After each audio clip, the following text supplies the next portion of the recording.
Greetings from the right coast. This is Mad Chad. What are we going to talk about today? I don't know. I don't know. I woke up and it's Thursday. Yes, the day of Thor. You know that guy? He's got the big hammer. Flies around. You know him from the Marvel Avengers. He's the protector of the nine realms. Here, I got his hammer. Yeah. Protector of the nine realms with his Mjolnir. Yeah, that guy. So, I love this hammer. It can destroy or it can build. Good stuff. Anyway, quite hefty, but it doesn't take much to do something. You need a good hammer. This is a good hammer to have. I put runes on everything. This what does it say? It says, which was an old Viking saying, was Thor Vigi, meaning may Thor bless. So with my hammer, I will bless you. Hey, you never know. I might have to build something. Let's hope. I'd rather build than destroy. But destroying is a lot more fun, isn't it? I wanted to take this day to kind of keep it Norsey. So I was thinking about some readings from Havamal, words of Odin. See if I can tear up some of this Old Norse for you.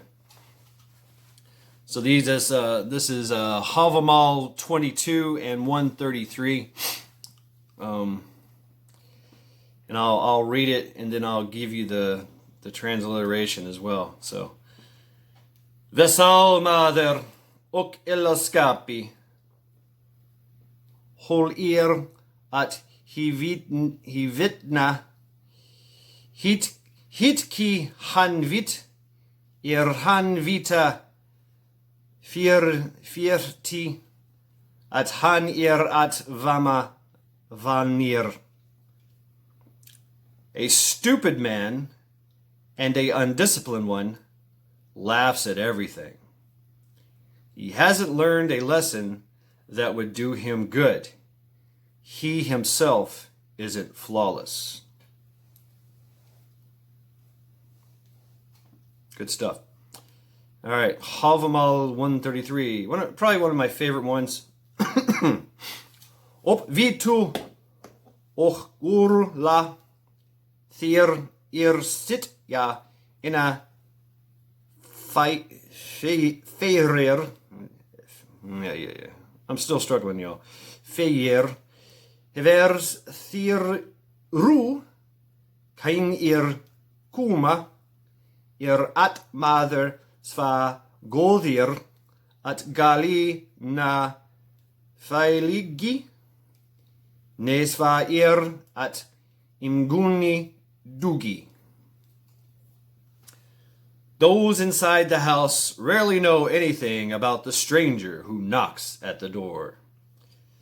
But there is no man so good that he has no flaw, nor a man so bad he's good for nothing. I like that saying. I just, something about that. It just tells you that,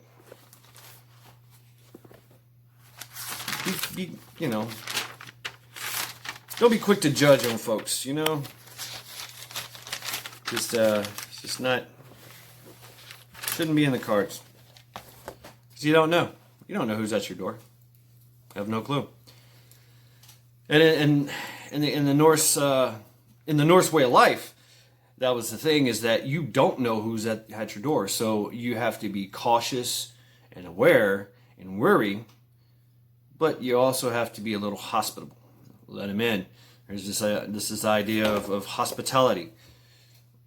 If now this works for the guest as well. That doesn't mean the guest just come in and just demand all kinds of shit. There's an idea of a lot of sayings, and a lot of our languages come from Old Norse. The saying is that if if a weary traveler is coming by, and you're not at home or you're asleep, a weary traveler sets outside your door, or right outside your door is usually where you piled up your wood. So this idea of setting on the wood pile was a saying, and that's what the traveler would do. And usually what the homestead would do is they would set out a big piece of wood, nice size, round, that you could set.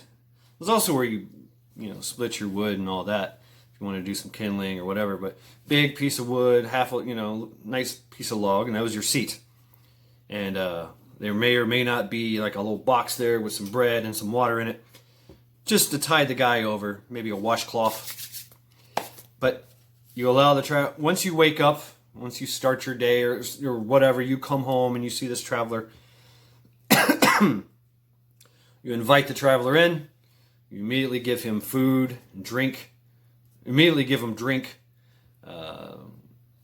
Whatever you got. I mean, it's just something, and maybe some food and a washcloth. That was the thing too. You allow the man to, before he eats, allow the man to clean himself. Allow the traveler to clean himself so he can properly sit down and talk.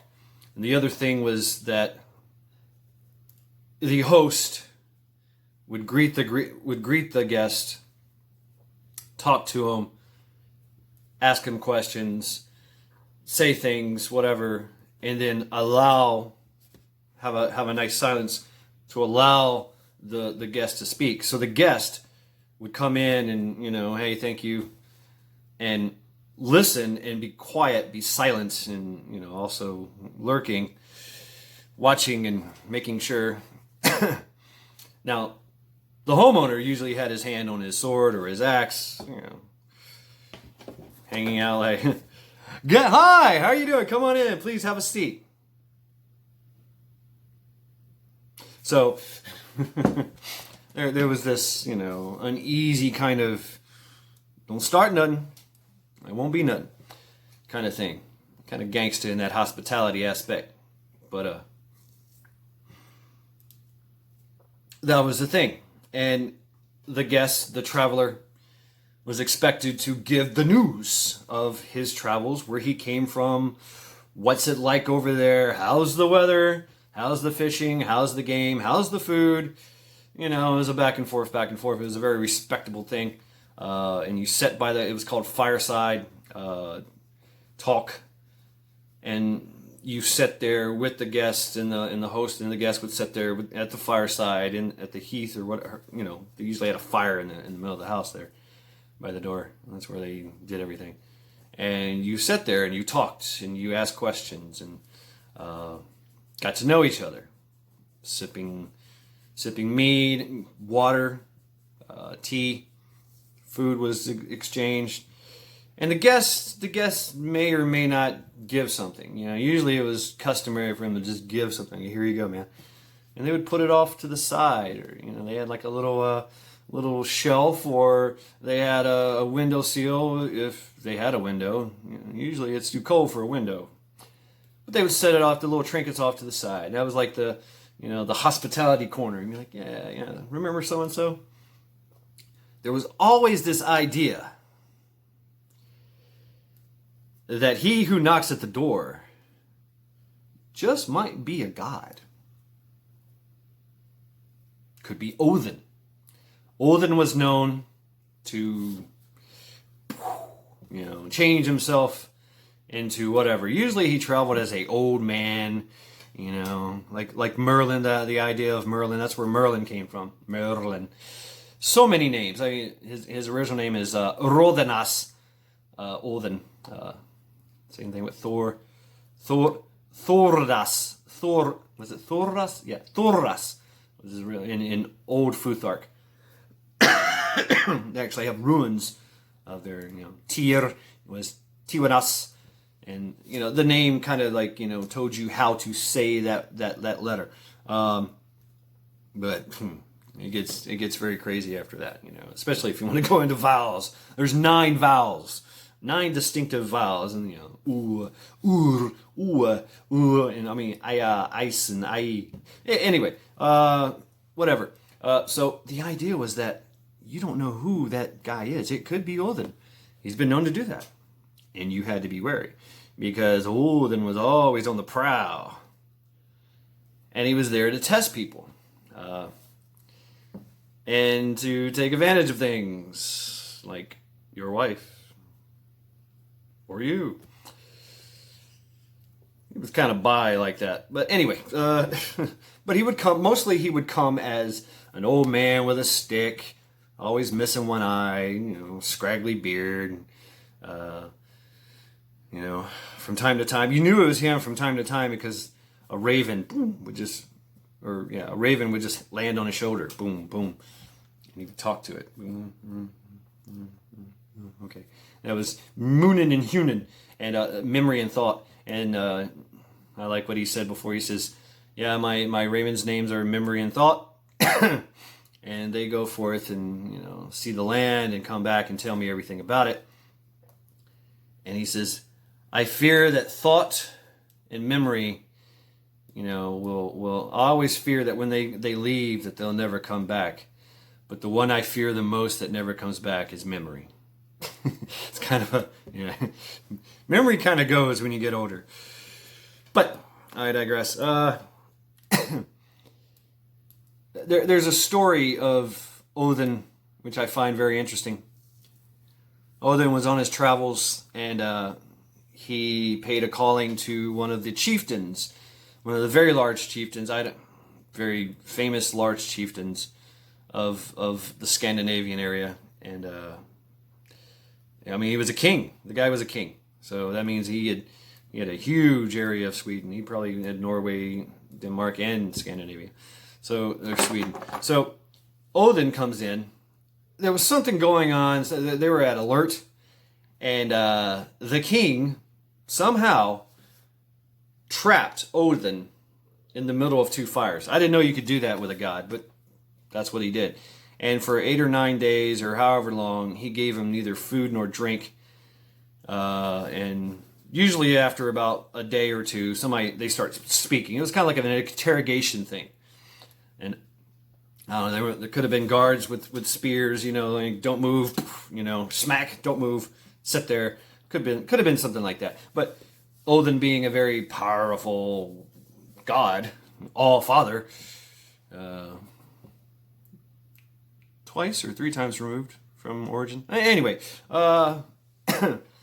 grandfather was Ymir, however you say that. So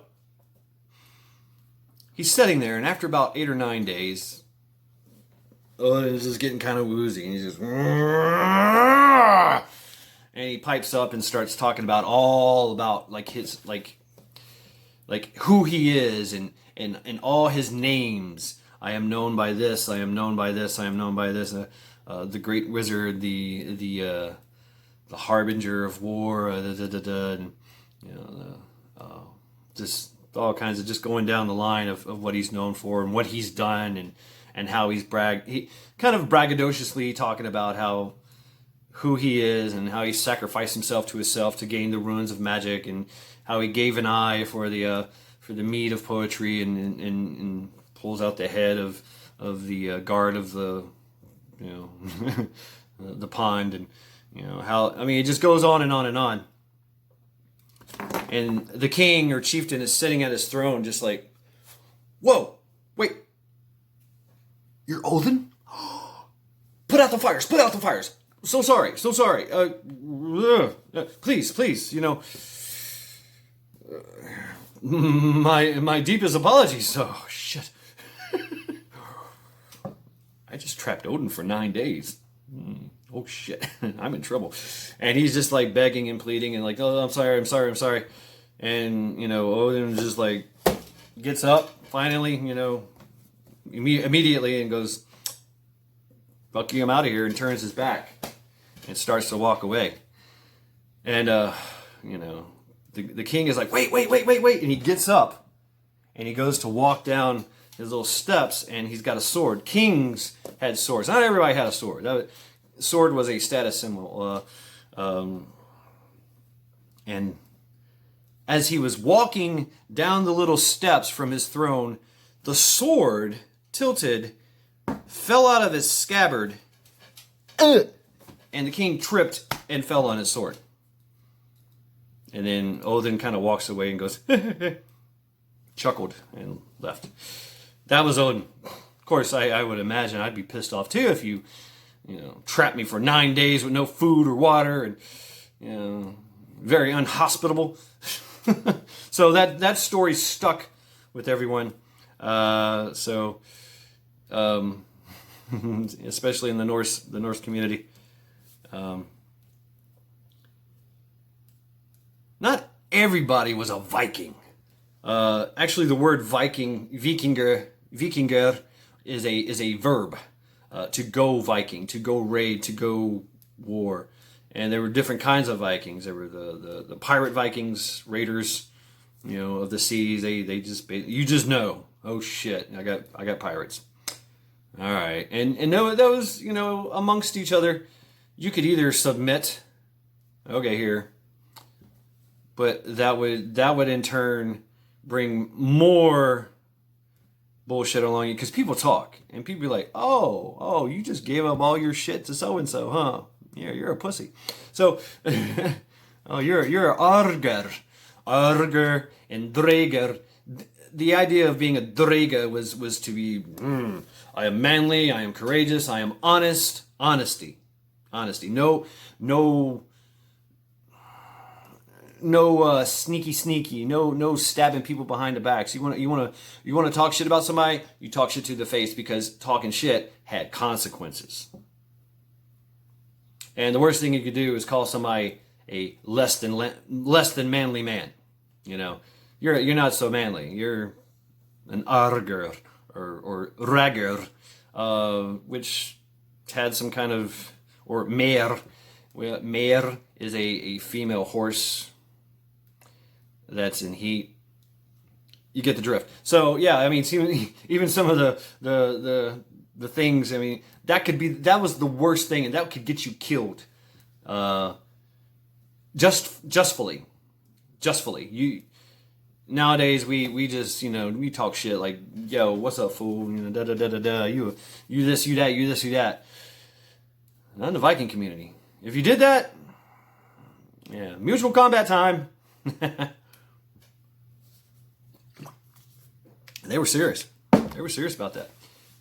But, so you can imagine, you didn't do that. You didn't talk shit. If you did, be prepared to fight to the death.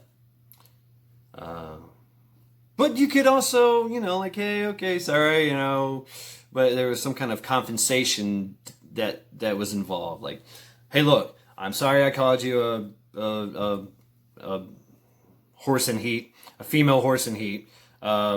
Here's some sack of rice. Well, they didn't have rice. They probably had rice. Here's a sack of food. Here's a cow. Here's a something.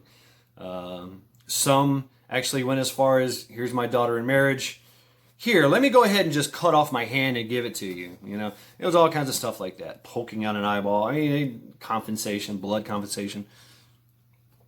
Some kind of compensation. So, Thor, yeah. And I wanted to go through something else. The Vikings, and we all remember the song, the show, The Vikings. Now, that show, it's a lot of,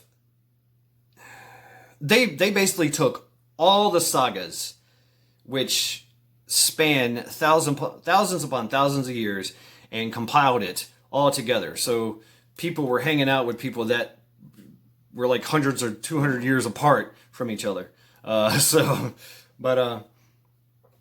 We all remember the song from the Viking war song,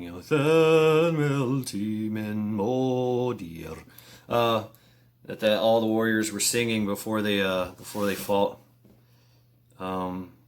That song is an old song, and it is in Old Norse. So I was thinking I'd sing that, or sing it and then give you the transliteration of it, which you probably may or may already know. I'm not going to get all crazy into it, but That melti men modir at mir skaldi kaupa.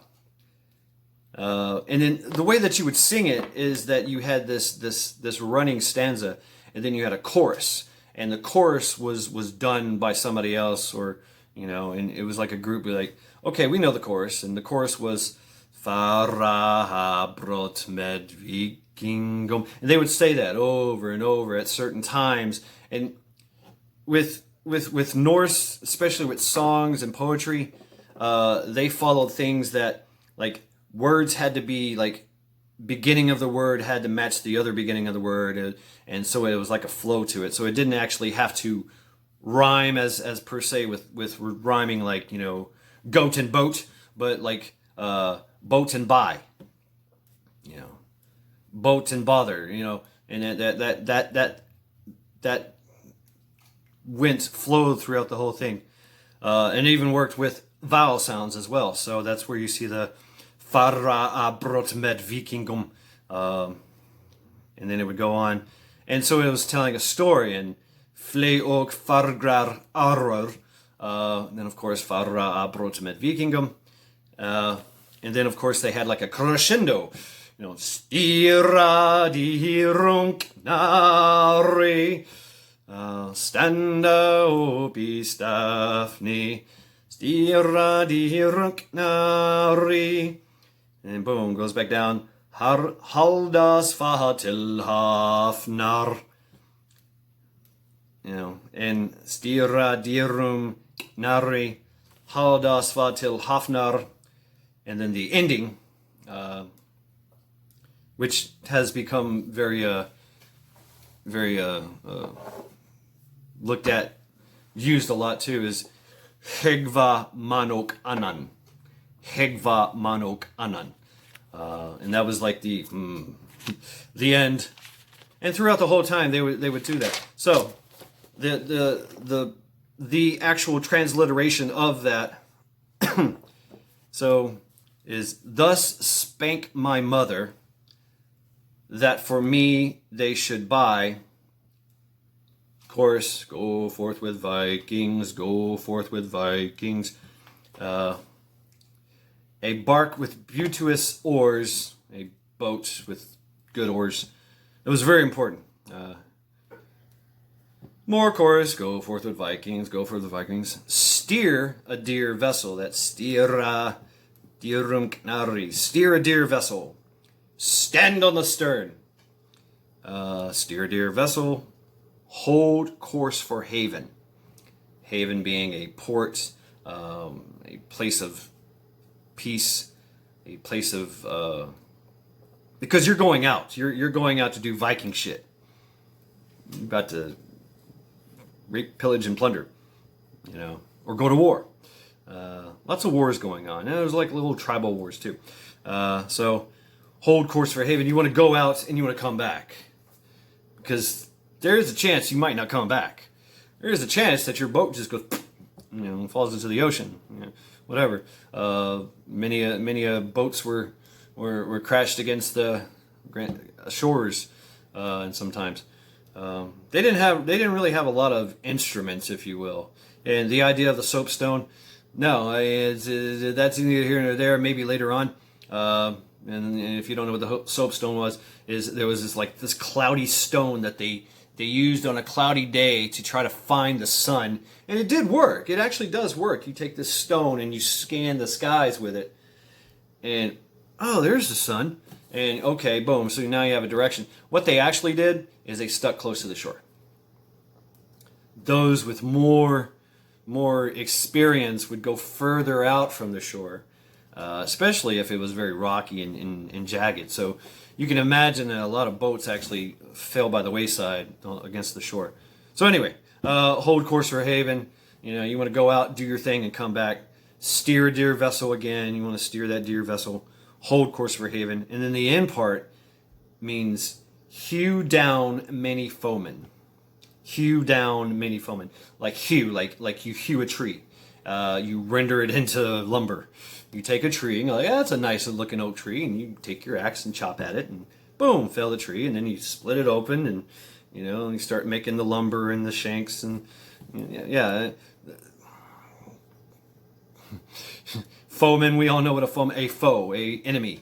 So Hegva Manok Anan.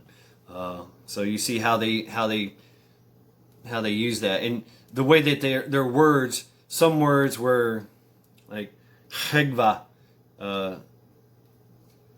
to hew down, and Manan and Anan, Ok Manan. It translates over. It translates over.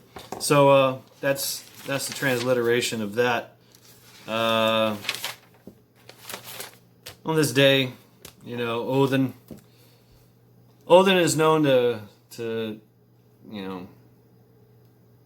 do some fucked up shit. He wasn't your benevolent god, if you will. His whole modus operandi is to gather the greatest warriors for the end of the world battle, Ragnarok or Ragnarok. That's his whole MO.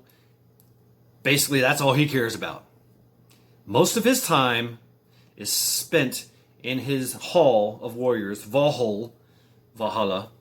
Valhalla is something. The word Valhalla was a romanticized thing that happened later, but the actual word is Valhalla, Hall of Warriors.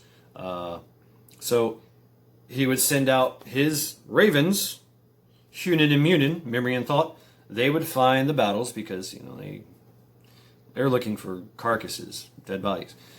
And then they would come back to Odin, sit on his thing, and talk to him, and say, "Yeah, there's a battle over here." And then Odin would say, "Valkyries fly, go get those warriors for me," or he would go there himself. Now, everybody thinks that Odin is the god of war. It's not that simple. The Norse pantheon, which is kind of weird to say because that's a Greek word, but anyway, whatever. I'm speaking in Greek, Latin, and Old Norse. That's what English is. It's a mixture of all three of those.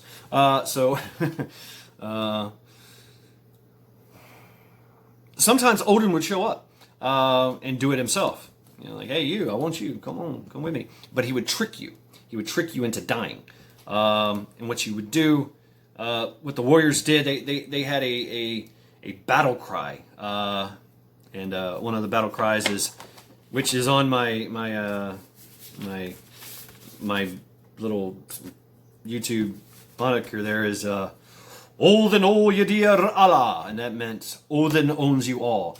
So if you're on this side of the battle, this group of battle warriors and this group of warriors, you would say Odin owns you all, and that meant I am going to sacrifice you to Odin. So basically, I'm here to sacrifice you. So fight well, because if I get to kill you, and you fight me, and I kill you, and two warriors at the battle, then you die and go to Valhalla. Now also, weird thing. Not a lot of people talk about this, but his wife, Odin's wife, Freya, or Frigg, she was a Vanir. We'll get into that later. But Asir and Vanir, and Freya had her own little hall of Freya, and so she got some of the warriors too. I don't know how that works. It's not really talked about, but so you had two halls of fallen warriors falling in battle, and some went to Odin. Odin got the best, and then some went to Freya. The Valkyries would come down and grab them. Sometimes Odin. Now, this is the thing. If Odin showed up, it usually meant a bad thing, because it meant that the best warriors, or the side that's best, is going to die in battle.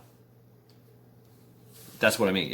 If you're a good warrior, if you're the best warrior, Odin's going to push you, trick you into dying somehow, giving out ill will to somehow you get a stray arrow in the neck, or you tripped and fell on somebody else's axe or something. You know what I mean? It's something stupid. But you still fought and died in battle, so therefore you get to go to him. Now Thor ran around. He's the epitome of Dräger, manly man, and so he's known for being hot-headed and kind of stupid, but being the man and running around and fighting and whatever. He fought giants and giant snakes and all that. But Odin would actually he would try to teach his son. Like, hey bro, or hey son, you need to think too, man. It's very important for you to be smart and brawny. Anyway, let's go back to Odin. I keep flipping around. Another one of the sayings was yes, Nu gef ik thik Odini. That was another saying they would say in battle, and that meant now I give you to Odin. They also would hang people. That was another way of sacrificing to Odin if there wasn't a battle. So there's that too. And the story is one time that he gave a reed. Yes, a reed that you find in the waterway or something. He gave this reed to this chieftain and said, throw this over the opposing enemy and say, Nu gef ik thik Odini. Now I give you to Odin, and it's to symbolize Odin's spear, Gungnir. Gungnir translates as never impeded. So nothing can stop this spear from hitting its mark. If thrown, it's going to hit its mark. Pretty cool. I actually named all my pew-pew. I put Gungnir on my pew-pews. And it's got a little symbol. That's that X symbol. Kind of looks like a reticle, if you will. Maybe. A lot of ancient astronaut theorists have speculated. Maybe Odin had a sniper rifle. Gotcha. Makes sense. Long ass fucking spear looking contraption that. I don't know. I mean, that's something. That's neither here nor there. We can really get into speculation on that. That's pretty fun. But that was the idea. And so when the reed was thrown, to everyone's surprise, it turned into a spear, boom, and hit the opposing leaders right in the chest. Like, oh my god, boom. So there you go. Odin, because Odin wanted that guy. He wanted the leader of the opposing army, so he gave the reed to the opposing army to send it. You understand? So, yeah. So, Odin. Thor being the hot-headed son, Thor would test his son sometimes because he could shapeshift. Odin could shapeshift. And he was at a ferry one time. It was like one of the only ferries in the land, and Thor was trying to cross this ferry, and Odin disguised himself as the ferryman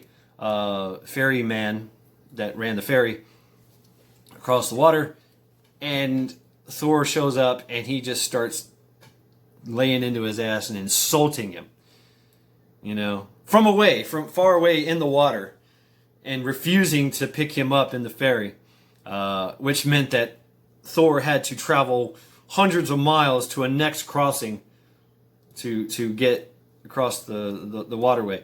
So Odin shows up as the ferryman and just starts belittling and berating Thor, and calling him all kinds of names and pissing him off and getting all riled up, and Thor is like rabble rabble and taking his hammer. I am the great Thor. He's like, yeah, you're also on the shore. Screw you, buddy. I'm just a ferryman. I don't have to pick you up. And Odin was funny like that. So that's the idea of him trying to teach his son some manners. Because, Thor was very hot-headed, and he was just known to just squash a motherfucker with his hammer. So many stories of that. Thor. One of the funniest stories I've ever heard of was a Jotunheim king. Jotunheim being a giant It doesn't really. Jotunheim is something other than a Aesir Vanir. Jotunheim was kind of a giant, but they don't say they were big, but some were big. Does that make sense? But anyway, they were ugly smelling. Jotunheim means great consumer. So they ate a lot. They ate everything. They ate junk that you wouldn't even, nasty stuff. So they were kind of, but they had some magic to them. So one of the funniest stories was that, okay, this thing, Mjolnir, the hammer, the idea was that only a righteous person could pick it up. And that was Thor. And only Thor could pick this thing up. And we all have seen that. I mean, that's true. That's part of the mythos, is that he would just take his hammer and just lay it down anywhere, and nobody could pick it up because it's just way too heavy. So, the idea of him putting his hammer on somebody's chest, like, haha, you can't move. But, I'm sorry, I just picked my nose. But anyway, so he somehow, the Jotunheim king steals the hammer. And that's the idea that Odin was trying to pass on Thor was, old age and treachery will always overcome youth and vigor, son. Fun, mun, jun, nun. My brain is getting fucked up. I'm gonna have to wrap this up. But he said that, and I don't know. There's maybe a thought that Odin had a part in the hammer getting stolen. Who knows?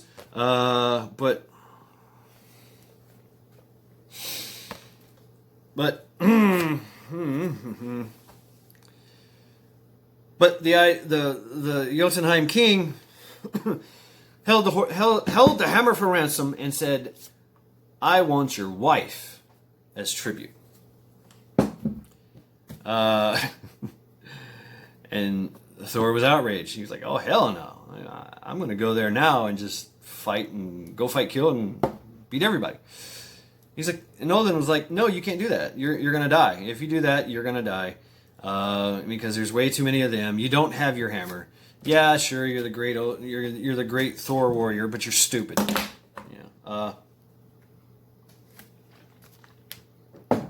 At the time, Loki was was still around. He was still in good standing with the gods, and he came up with this great idea. He's like, "Why don't we dress Thor in drag as his own wife and present him as the wife, or as the betrothed to the king, to the Jotunheim king?" And Odin was like, "That's a great idea!" And of course, all the gods were like, "Oh shit, that's funny. That's funny." Thor, he wasn't having it. He was like, "Oh hell no, you're not putting me in a dress. No. Fuck you all. I'm not doing it. Nope. And Thor was like, "Come on, it'll be fun. Come on, you'll learn something."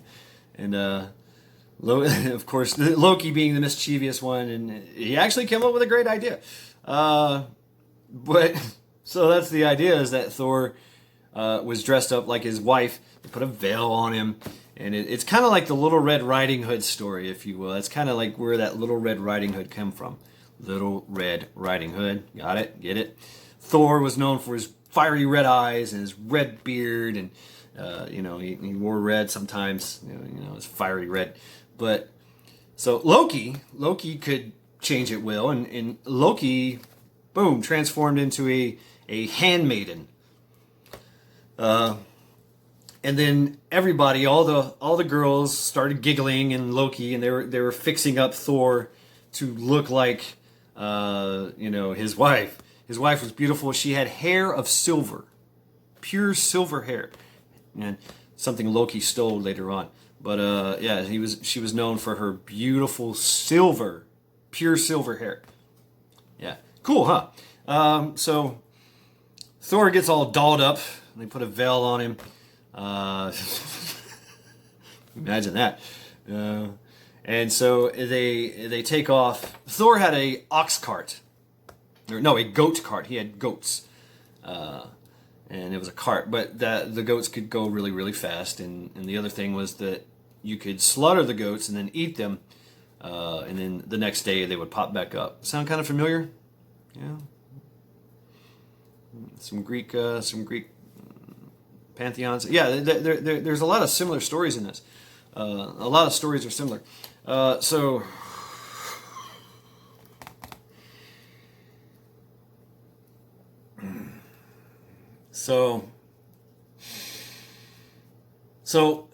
they take off and they get to the word is sent to the King Jotunheim that yeah, okay, we'll do it.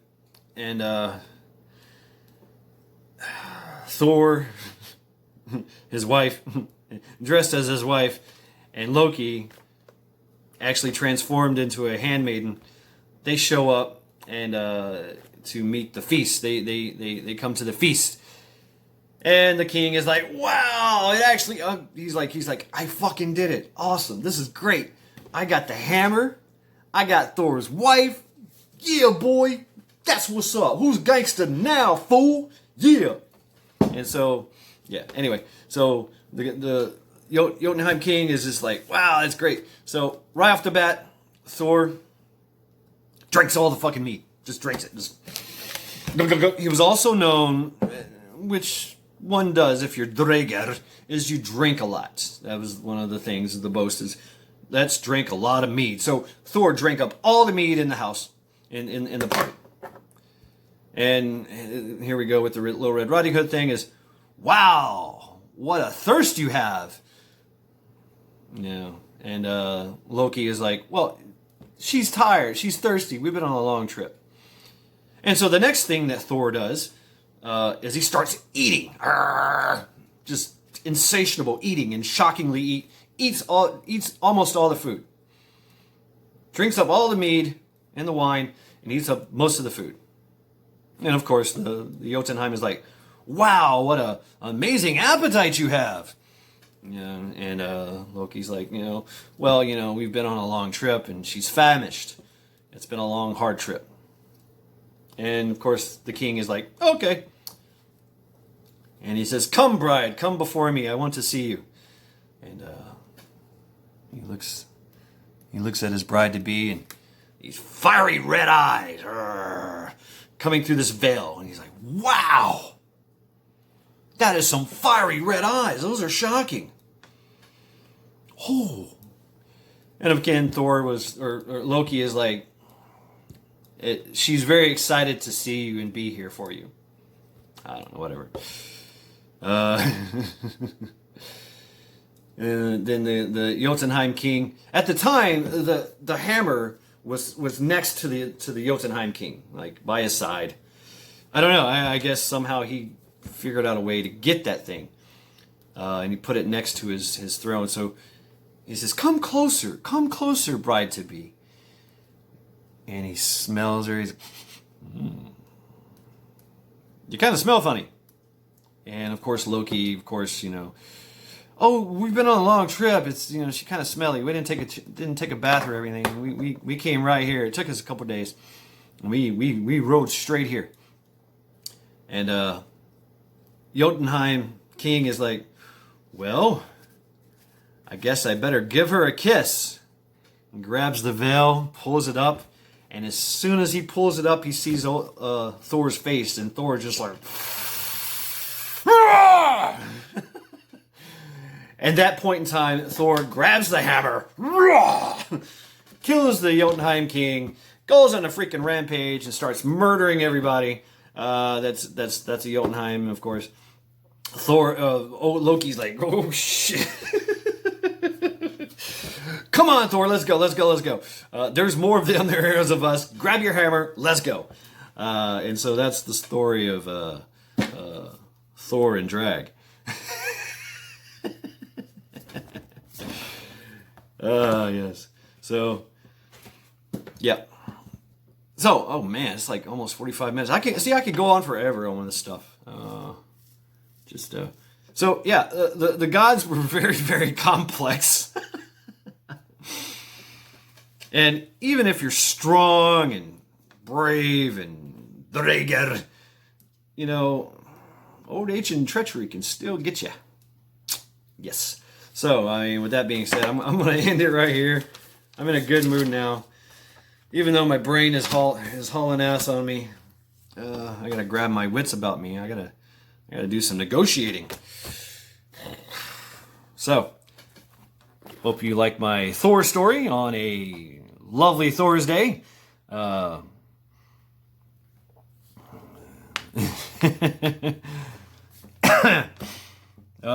Yeah. So, you guys have a great Thor's Day.